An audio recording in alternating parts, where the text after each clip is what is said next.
सबसे पहला होता है कि हमारा, जैसे हमने कहा ना, मन वहाँ लगना चाहिए। मन कहाँ होता है? दिमाग, मुखमंडल में। इस मुखमंडल को अगर आप सुरक्षित कर लो तो आप बहुत अच्छे से वास में रह सकते हैं। अब समझने की बात है, थोड़ी सी गहराई की बात है। आपका ईशान क्यों पवित्र माना गया है? वो इसलिए माना गया है, घर को उसी स्थान पर पूरा पॉजिटिव नेगेटिव निर्भर करता है। ईशान अगर आपका पवित्र होगा, और ईशान आपको ढूंढना होगा। किसी भी घर खरीदते समय सबसे पहले आपने देखा होगा, ईशान दूषित ना हो, ईशान कटा हुआ ना हो, ईशान कहीं ऊपर ना हो बहुत ज़्यादा, ईशान में कभी कोई ऐसा टॉयलेट ना हो, स्टेयरकेस ना हो। ये सबसे पहले आपने ईशान देखना होगा, चाहे वो छोटा घर हो, बड़ा घर हो, फार्म हाउस हो, बिल्डिंग हो, कोई भी हो। यहाँ स्टेयरकेस होंगी तो प्रॉब्लम आएगी, यहाँ टॉयलेट होगी तो प्रॉब्लम आएगी। यहाँ पे कहीं ना कहीं ईशान में अगर आपको कहीं कचरा घर बना दिया होगा आपने, स्टोर बना दिया होगा तो प्रॉब्लम आएगी, यहाँ मास्टर बेडरूम बना दिया होगा तो प्रॉब्लम आएगी। अभी प्रॉब्लम अलग अलग बढ़ जाएंगी। तो ईशान सबसे पहले किसी घर का खरीदते समय देखना चाहिए। वही आपका मुखमंडल है। ईशान होता है, ये भी समझा दें कि ईशान किसे कहते हैं। ईशान कहते हैं पूर्व और उत्तर के मध्य का जो स्थान होता है, जिसको हम 45 डिग्री बोलते हैं। सबसे पहले आप घर में जब जाएं तो एक बात, कोई भी घर खरीदें तो उसमें कंपास से देख लें। 45 डिग्री नॉर्थ ईस्ट जहाँ पे आए मिडिल, उस मिडिल को देखें कि वहाँ टॉयलेट तो नहीं है, वहाँ स्टेयरकेस तो नहीं है, वहाँ कोई स्टोर तो नहीं बना दिया, वहाँ ऐसा तो नहीं बना दिया बहुत छोटा, या वहाँ बहुत ज़्यादा लोड, तो वो स्थान बहुत ज़्यादा ऊंचा और साउथ वेस्ट बहुत ज़्यादा नीचा है, तो उस घर को बिल्कुल आप नहीं लीजिए। फैक्ट्री, दुकान, मकान कुछ भी मत लीजिए, वो वास्तु के हिसाब से फिट नहीं है। ठीक है, लेकिन आजकल हम हाई राइज सोसाइटीज में रहते हैं और फ्लैट अपनी चॉइस से नहीं मिलता कई बार, लेकिन फ्लैट का क्या कोई खास नंबर है कि ये नंबर हमारे उस फ्लैट में आना ही चाहिए, या फिर हमारी कुंडली से उसे मैच होना चाहिए? क्या नंबर का कोई बड़ा गेम है फ्लैट के नंबर के साथ? बिल्कुल है।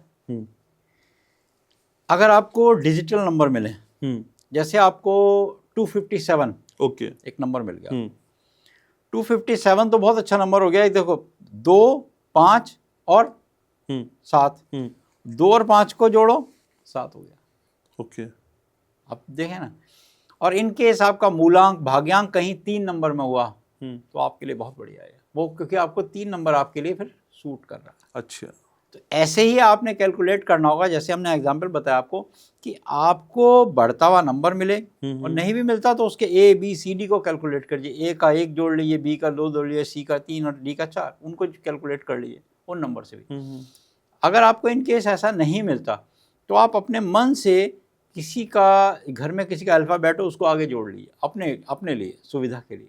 अगर नहीं मिलता तो आपने एक नंबर ए आगे जोड़ लिया। जैसे मान लीजिए किसी का नाम अनिल है तो ए नंबर जोड़ दिए, ए लिख दीजिए, ए बड़ा कर दिए, नील नीचे, मतलब एक ऐसे स्टाइल से बनाइए, ए बड़ा कर दीजिए, ऊपर नंबर आ गया और नीचे अनिल, तो आपका नाम जुड़ गया। तो आपका नाम का वो कैपिटल ए उसमें भी इंक्लूड हो गया। तो वो बेसिकली आपने नंबर से आप उसे पॉजिटिव कर सकते हैं। हाँ, मूलांक और भाग्यांक अगर आपका जो सूटेबल है उस नंबर को लीजिए। तो पंडित जी, अगर घर खरीद रहे हैं तो उसमें आपकी डेट ऑफ बर्थ का क्या रोल है? एक एग्जांपल, जैसे मेरी डेट ऑफ बर्थ 29 जुलाई है, तो क्या मैं इसका कोई कॉम्बिनेशन अपने घर खरीदने से पहले इन्वॉल्व कर सकता हूँ?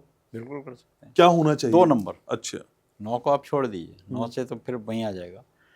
2 नंबर आपके लिए सबसे लकी नंबर हो गया। अगर आप 29 को कर, तो 29 का मतलब 2 नंबर का, यानी कि नंबर आपको मिल जाए 200 मिल जाए। अगर आपको 002 मिल जाए, 2 नंबर आपका आना चाहिए, 111 पूरे नंबर में होना चाहिए। अगर टोटल नंबर आपका कैलकुलेट करके 2 आ रहा है तो वो नंबर आपके लिए सूटेबल होगा। अगर आप खाली वास्तु में देखते हैं कि बाकी चीज़ें अलग हैं, वो अलग मैटर करती हैं कि डायरेक्शन है, और इन केस आपका मून का नंबर होगा 2 नंबर, तो 2 नंबर में अगर घर आपका नॉर्थ वेस्ट का मिलेगा जहाँ पे मून का प्लेस कहा गया है, तो ये आपको सबसे सूटेबल होगा।